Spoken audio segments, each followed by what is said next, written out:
Hey everybody, welcome to NC-17. Today with me we have Anthony Moran, who is the writer, director, actor of Let Us In.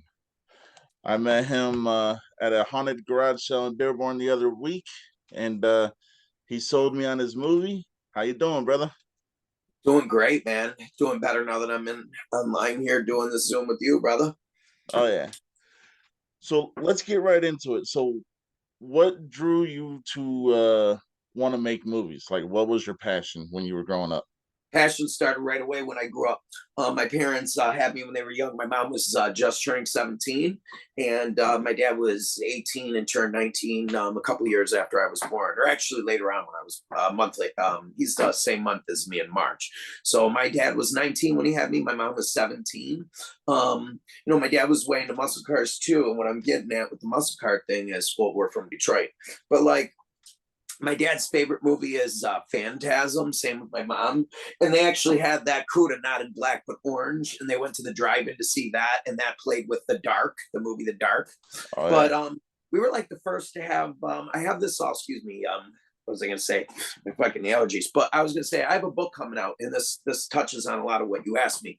But and the book will be out by Christmas. But anyways, I was one of the first to have a VHS top loader on my block. And like I said, my dad was young. So, my dad was just renting films like Toxic Avenger, all of the 80s stuff. Plus, my dad grew up on the Universal Monster stuff.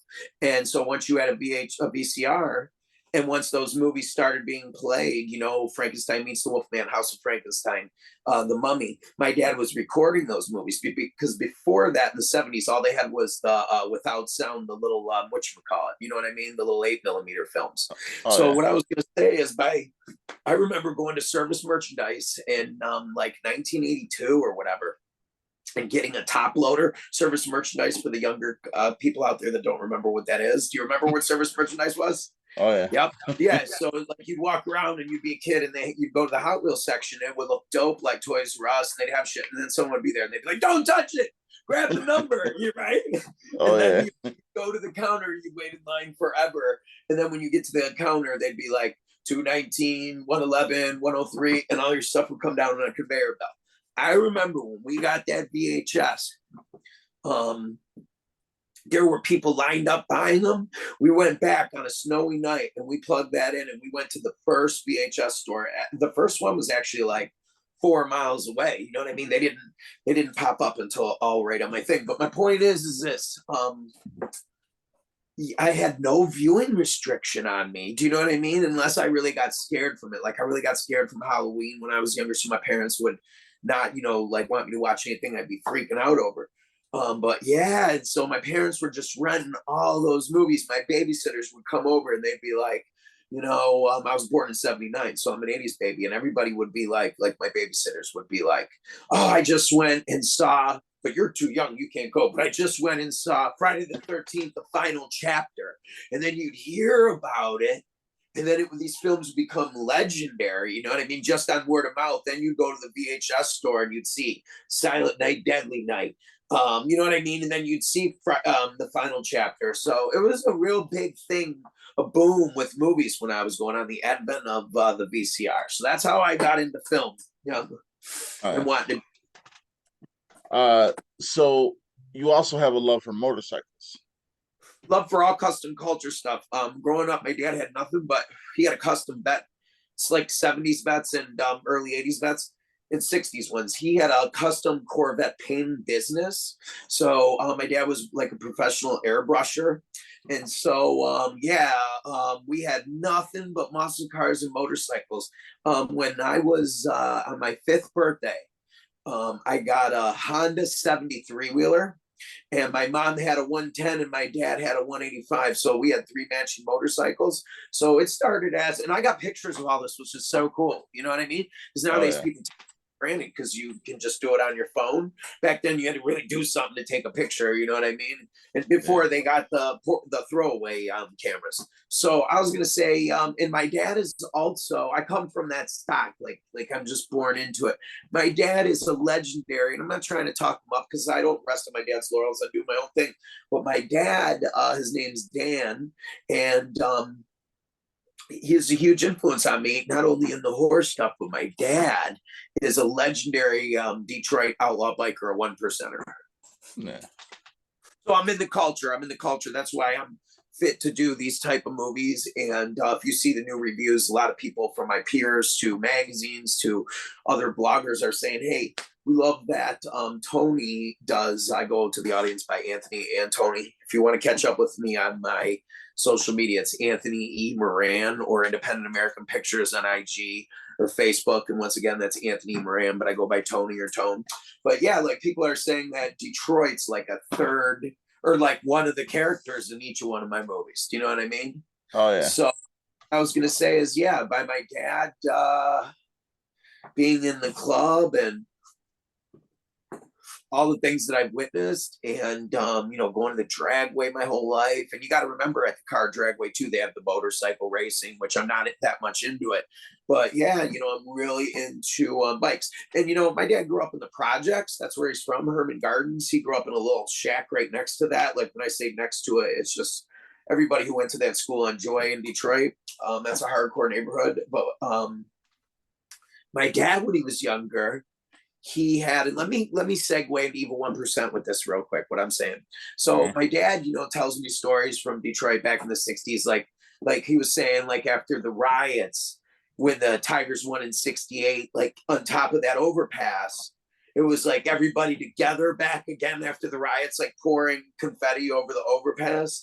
But then he tells me stories like he grew up around motorcycle clubs all around the Zulus. What other ones though? Zulus, penetrators, the Scorpions, Renegades. But anyways, my dad saw a lot of motorcycle action when he from a little kid, and Yeah. a lot of people don't know this. But Sonny Barger, who just passed away, R.I.P. to Sonny, legend, you know what I mean? Cowboy on wheels, representative of our, like he's like a, what you call it, an ambassador to our freedom, But Oh like yeah. Sonny's book, he goes, dude, we used to make our ape hanger chopper, bars from the old 50s and 60s table, the metal underneath. He goes, that stuff didn't exist before us. But the people who ran Schwinn would be next to us in California on us in the highways, and they'd be like designing that shit. So what I'm getting into is my dad used to ride the Stingray motorcycles, and he was way into motorcycle culture when he was younger. Wait to hear how this connects to Evil 1%. So my dad used to tell me stories of like the people across the street from him were hippies and moved in. One night he looked out his window, and my dad lived right next to a field, and the projects right here, and then there were a couple of houses on one block.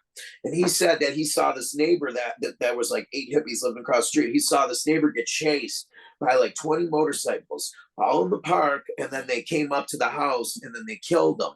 And like I guess the guy owed him money, but then like other crazy things like the Renegade, well, I don't want to name certain clubs, but a club would go and start a fire at a random house. And so the fire station would go there, and then they'd go bomb a rival clubhouse so that no club like firemen could get there. Oh yeah. So the reason why I started telling you this is, and I'll end with this. So my dad told me a legendary story.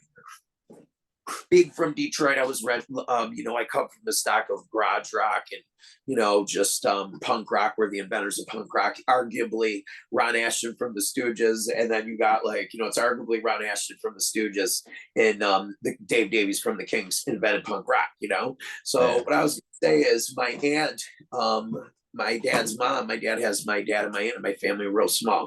It's just myself, my dad, and my aunt, uncle, and my mom. But my dad used to go in the car with my grandma when she dropped off my aunt, who owned this huge counterculture store for like 35 years in Detroit. My aunt used to go to the MC5 shows and everything, right?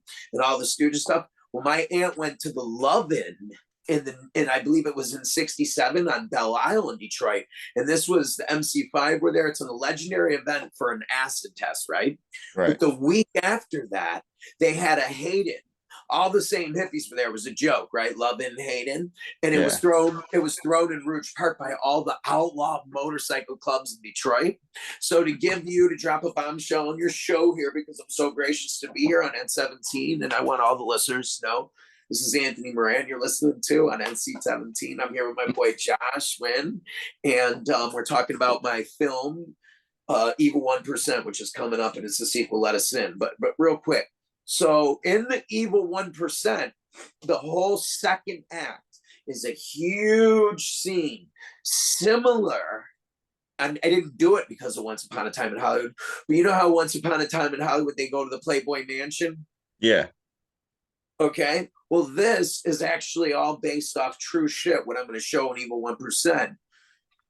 The characters from Evil 1 said they first go to the sheriff's office to try to get weapons and convince the sheriff that there is a malevolent force taking over the town. But the sheriff doesn't believe him. Then he does after an attack, but they don't have weapons. It's a small town in Detroit. It's a small precinct being closed. My point is, they go to this Hayden. I'm recreating the Hayden in Evil 1%. And so we got an 93 acre farm outside of Detroit that we're shooting, and we're going to recreate John Sinclair being there. I hate to give these Easter eggs. So we have an exact John Sinclair lookalike, which is Tim Jenkins from the horror metal band, the Detroit horror metal band Acid Witch. He's playing John Sinclair. He plays the chainsaw biker in Let Us In. Oh yeah. So we're going to have a whole 60s counterculture acid test going through the whole second act, and then it gets overrun by zombies. and then to give the audience a little little preview of what's going on. I'm using found objects. I'm really into that right now. Like finding things like a parking meter, and they're while everybody's scurrying from the Hayden. Reed, my character, I don't want to give things away, but the other characters in the movie, the bikers are impaling the zombies onto parking meters, and the zombies aren't dead, but they're going crazy. You know what I mean? Because they can't move. I'd love to give some other bombshells in what we're doing with this movie, because we're really paying homage. You know how, like, on the commercial and the new TerraVision, the commercial, the dream sequence of his cereal. Do you know what I mean? Yeah. Cereal. I was gonna say, that was reminiscent of like the cool fantasy Nightmare on Elm Street stuff.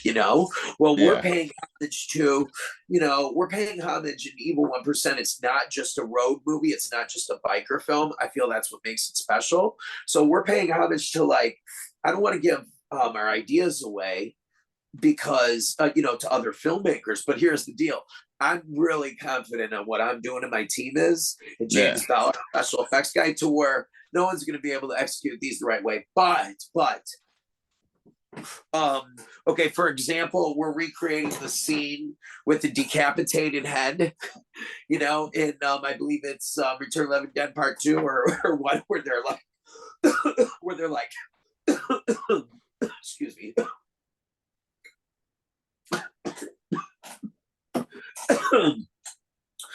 That's enough of that.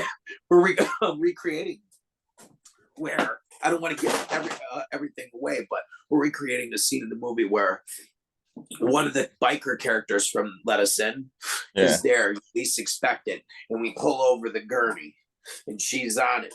Similar to Phantasm 2, you know how they go down in there and they see the girl he's looking for, they pull off the back and the tall man's got a stuff.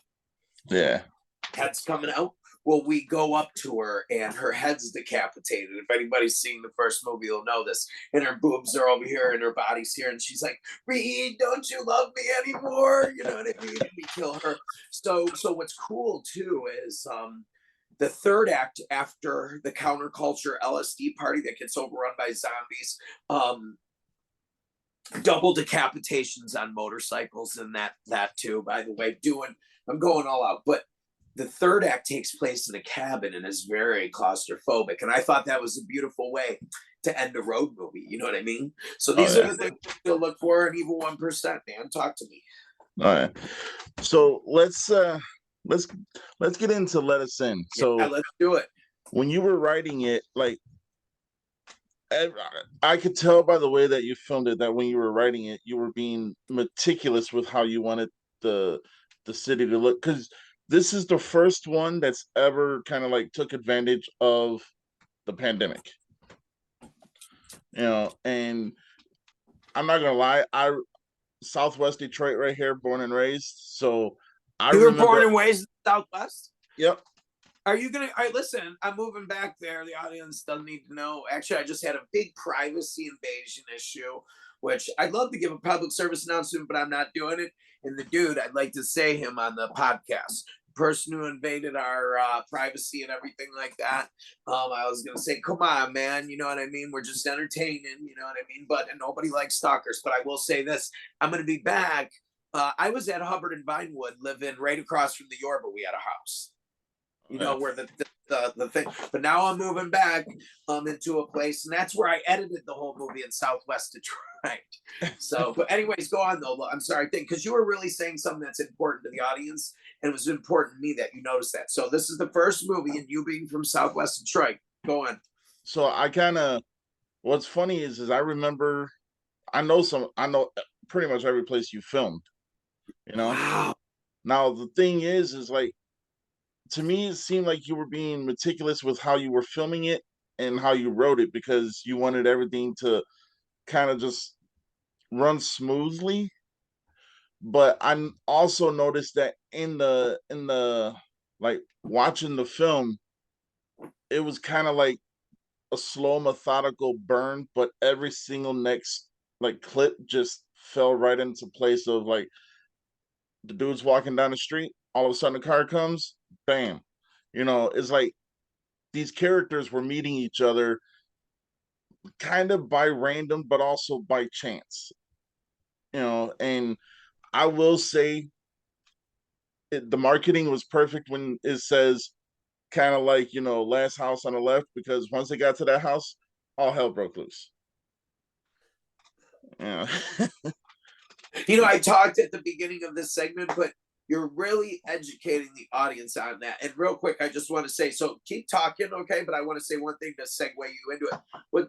What Josh is saying to the audience right now, trying to convey is that the marketing campaign had said with the vomit bags and in the magazines, it said, you know, it's like Night of the Living Dead meets Last House on the Left, but the bad guys are bikers. You know what I mean? And that's what I was going for. Real quick. Yeah. Sorry, take Oh up no, time, you're but good. hitchhike It, right down here. Here it is. Like this movie, Hitchhike, David Hess's Last House on the Left, the trilogy. Last House on the Left with David Hess. A lot of people haven't seen this, which amazes me. It's like basically the sequel to Last House on the Left, and it's David Hess. So you yeah. got Hitchhike, Last House on the Left, and House on the Edge of the Park. And those three films in Death Weekend were a huge influence on medicine. But go back to where you're saying, brother. I didn't mean to go think because I love what you're talking about. Please stay Oh on no. that. So what's funny is like, well, actually, you kind of alluded that the bad guys are the bikers. I didn't look at it that way. Yeah, neither did I. I mean, because their stuff was. I don't want to go into too much detail because I don't want to give spoilers, but Don't worry about spoilers in a way, though. I was talking about this on another podcast because you want to know why. In order us to bring the audience in, because you're from Detroit too, they might not know a lot of the stuff we're talking about. Like, even if they watch the movie, they might not get what we're talking about unless we kind of like let them know because we're from Detroit. So don't worry about spoilers unless you don't want to. But I don't mind the spoilers. well, I'll say it like this. So their stuff is getting stolen. They're being betrayed. So in essence, the person who's betraying them is really the villain. And then so the bikers are just going to go and get their stuff back. And being a biker, it you don't know too many, like, oh, please, can I have my stuff back? If you're a biker, it's like, give me my stuff back, or some bad stuff's gonna happen. But your character right from the get-go was straight like balls to the wall. I'm gonna mess you up if you don't give me my stuff. Which I drew like a lot of pleasure watching that, because at the end of the day, it's like you portrayed that character so good that you made the rest of the characters believable, if that makes sense. Totally makes sense. I love hearing it because you got what we're doing, and it means a lot. And to hear it from a fellow, I was just thinking that this. Not, I think it every day, but I was thinking yesterday, like how much I want to give back to the world, and with not only my art, but just giving things away. If anybody knows about me, I always just give the shit off my back. I'm not just saying that, but I don't even like saying that because when you give something, it should just be from your heart. You shouldn't be telling people about it. But my point is, there was one film guy. I'm not going to say his name, Mitch. You know who you are out there.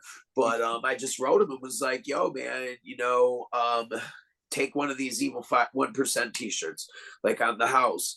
And then, and then I started thinking more after that, and I was like, "Oh, I'll send you VHS too." And even though he'd buy it, my point is, I want to give as much as I can to my city. You know what I mean? Like, Oh so, yeah, so like, let's just look at it in the way of an analogy. If I had a skateboard company, you know how like in the Dogtown movies, they're always giving boards.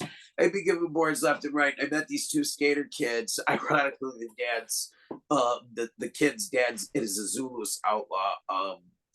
Biker, but he, noticed my, whole aesthetic, and I skateboarded my whole life. My point was, I got a really cool scene with a kid getting killed on a Stingray bicycle in this next film.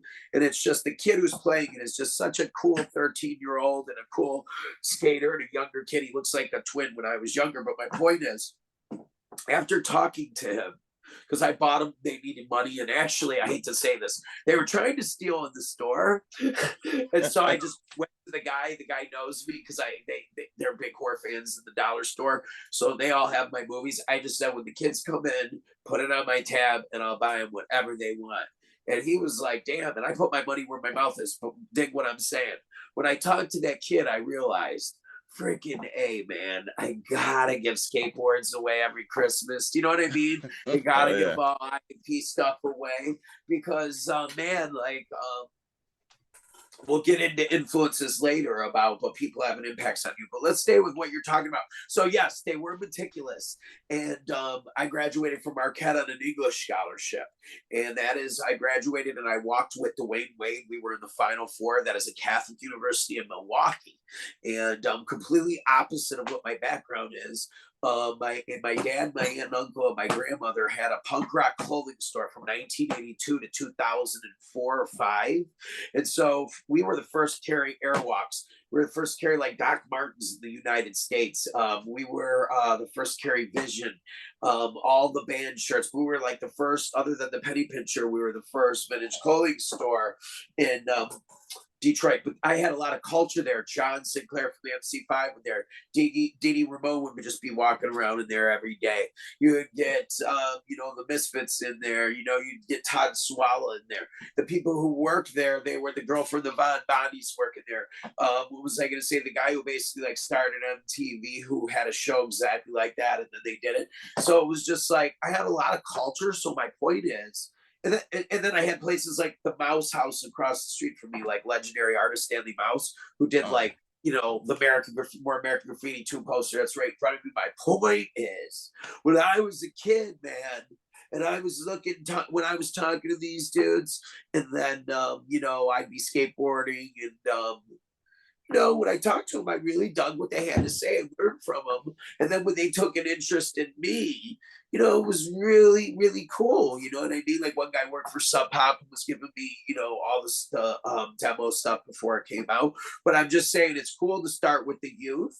And it's cool to, like, I want to get 4K Black Magics and get them to certain kids. Do you know what I mean? In the Oh yeah. box. Yeah. I'd also like to get a show and go. Like I was watching Vice the other day, not on YouTube, but Vice on the Rakuten TV, the show, and I Yeah. had never seen it. How diverse it is. Like, and they'll have commercials like, "Oh, I'm Brad. I broke into buildings illegally to do raves, but then one day the police made us restore it. Now I love restoring old buildings, right, and making community centers for kids. Oh I'd yeah. love to go out and just like."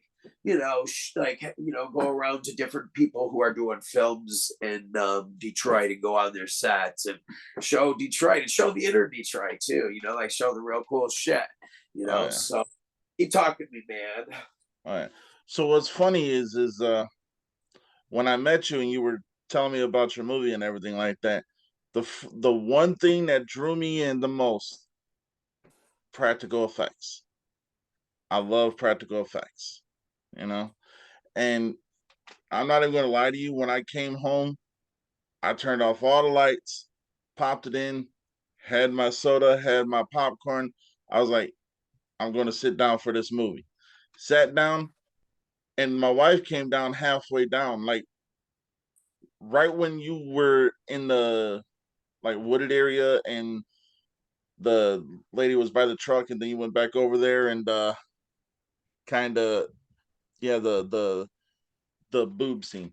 But anyhow, Yeah. my wife come Oopsie, down. great too. Real Evil Dead, isn't it? In the way it's lit, doesn't have to cut you up, but isn't it the way it looks like there's an alien being or something when he goes to take a piss? The way Yes, it's lit, the way the what you would call it, the bushes move. You know, we did that with all strings tied. It was really more intricate than you think, you know. And I love the camera zooming real fast into the thing. And you're right, the boobs. That is so. We lit that so well. That scene's so perfect, man. I'm glad you're talking about that scene.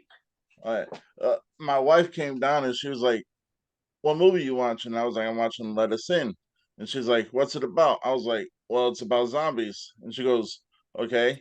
And then the scene where the camera was kind of zooming up as you were walking away, that scared the hell out of her. My wife is, well, she's a scaredy cat, but that scared the hell out of her, and she went right back upstairs. And I was like, "Well, no, you need to watch the movie with me because then you'll get, a feel of it. It's not just. I didn't take it as just a horror movie. I took it as Yeah, a, what it's supposed to be. oh yeah, I took it as more of a survival slash action slash horror, if that makes sense. You Total know, makes and no, no, so seriously. I'm so excited because you're telling me what the people want and the crowd wants. I want to be a pleaser. Keep going. Seriously, keep talking. all right, so later that night, that same night, I was like, just come downstairs, we'll watch it. So we watched it. It was my second time. It was her first time. She barely sits through movies that has any kind of blood and gore in it and stuff like that. But let's face it, nowadays most movies have blood and gore, even if they're PG-13. But whatever. Yeah. So as she was watching it, she was like, "Hey, you took me by that place before." I was like, "See, this is what I call the Detroit culture being in film. It doesn't have to be Zebrahead or any of these other movies. It could be any movie." Yeah. You know, Zebrahead. I'm so glad you mentioned it. Keep going though, dude. I love you. I'm so glad I came on this. By everybody, I want everybody to know we're listening to N-17. This is Tony. You're with Tony and Josh talking. Everybody, two you know, Detroit cats. This is a rare, but this is rare that two Detroit cats, like a Detroit podcaster talking with me. You're not going to get, and no other podcast are going to get this one. This is legendary right here. We're doing uh, a co Jack right here, man. Right now, go sure. on. I appreciate that. Oh But man, I appreciate you. after the whole movie was done, what was the best part? Believe it or not, you see, like, I love cinematography, I love music, I love just the way things come together in movies. Me And too. Me too. and and being a big movie fan, I'm like, all right, so what's really going to make this? And I'm thinking this. I didn't tell my wife, but I already seen it. But the first time I was watching it was like, what's going to make this like stand out as a true horror movie is that one jump scare. And then all the way after the credits and everything, my wife is sitting there and she goes, "Is there anything after the credits?" And I purposely told her no. She was Yes. she was watching it after the credits. That scene happened, and she's like, she jumped and ran upstairs, and I was like, this movie did its job. Oh man. That's all I'm trying to do. That's all we're trying to do. Hey, real quick, shout out to Mark Larson. Shout out to Rebecca Solano, sister number one. Shout out to India Rose. Shout out to Tim Buckley. Shout out to Steve Gapper. But shout out to James Bell for doing the practical effects. Shout out to Hans and anybody else I'm forgetting. But yeah, I loved my team. I love the movie. It's like lightning in a bottle. And I'm just so into it. I love hearing your take on it, and you're blowing my mind. Things it's just things that I've already known, but your way you're articulating it is great, and yeah, it is awesome. It is awesome to hear this. No, I appreciate that. Actually, I appreciate you for the art you do, because at the end of the day, it's like, I could sit there and I could watch all the Hollywood blockbuster movies, but that's all, CGI, and you can see everything. Oh, watch, this is gonna happen. This is gonna happen. I the smaller independent movies, and I mean that in a good way. No, I know. The smaller independent movies are literally, in my opinion, the way of the future for movies, because one, you guys are putting your heart and soul into the movie. You're not just doing it for a paycheck. Two, you guys are doing it because it's a passion and a love that you guys have, you know? And at the end of the day, it's like you can film anything nowadays. But at the end of the day, to film what some may consider classic, because see, I saw tropes of, I did see Night of the Living Dead with the zombies. We got about 4 minutes left. I did see tropes with Night of the Living Dead. I did see tropes with Last House on the Left. When we get to the 2 minute warning, let me know. I got some bunch to say real fast. Go on. All right. But I also saw some Don't Breathe in there. Fuck yeah. I also saw some believe it or not, and this is far-fetched from what some people would think, but not me. I saw a little bit of the Lost Boys in there, because when the crew came together, you guys, and you were at the house, you guys meticulously was like, we're gonna enter this place one way or the other.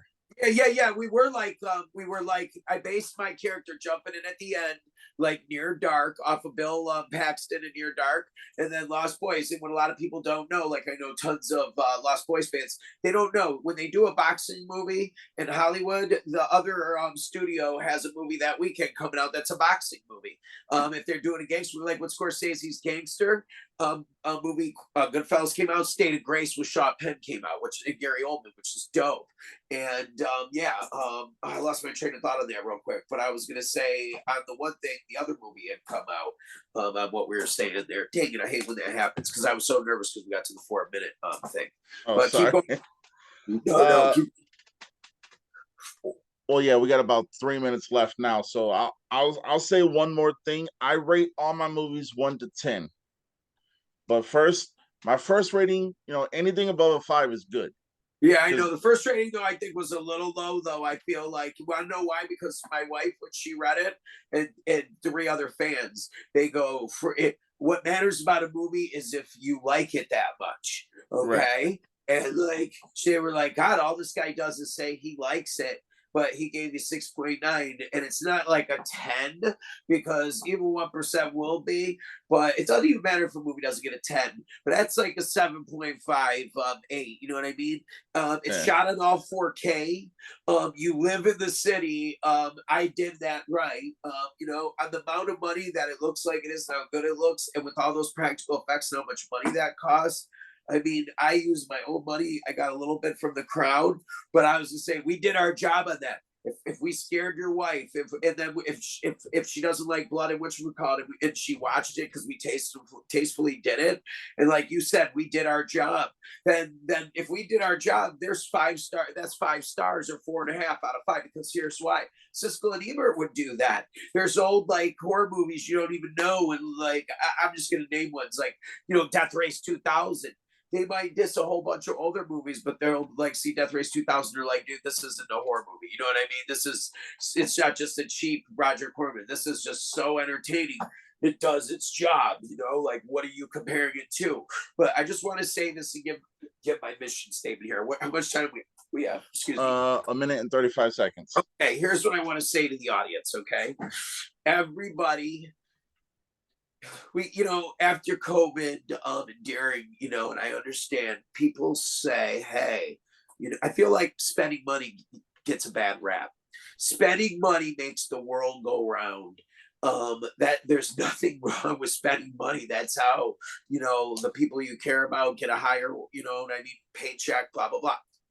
If I have dedicated my life to this, and 60 seconds, by the way. Yep. And I have dedicated my life to this. And so what I was going to say is that Josh was just saying how good we did with the film and everything and how it was meticulously planned out. We mean business on that film and on anything we do. But the evil 1%, we're about to do an online fundraiser. We already have a lot of the bikes, a lot of the stuff. But if you want it to be, because we want it to be more epic, like Dawn of the Dead. So if you want to see that, please, this isn't the rehash. You know what I mean? We have some private investors, but we really are counting on you because you see what we did with the money with Let Us In. Look at what Josh is saying. He loves the money so much. So if you want to make an impact, get on our fundraiser that's coming out in a couple weeks, and you can buy one of the motorcycle vests we're wearing. You could buy, like lunch meat red VHS we're gonna do that are now sold out.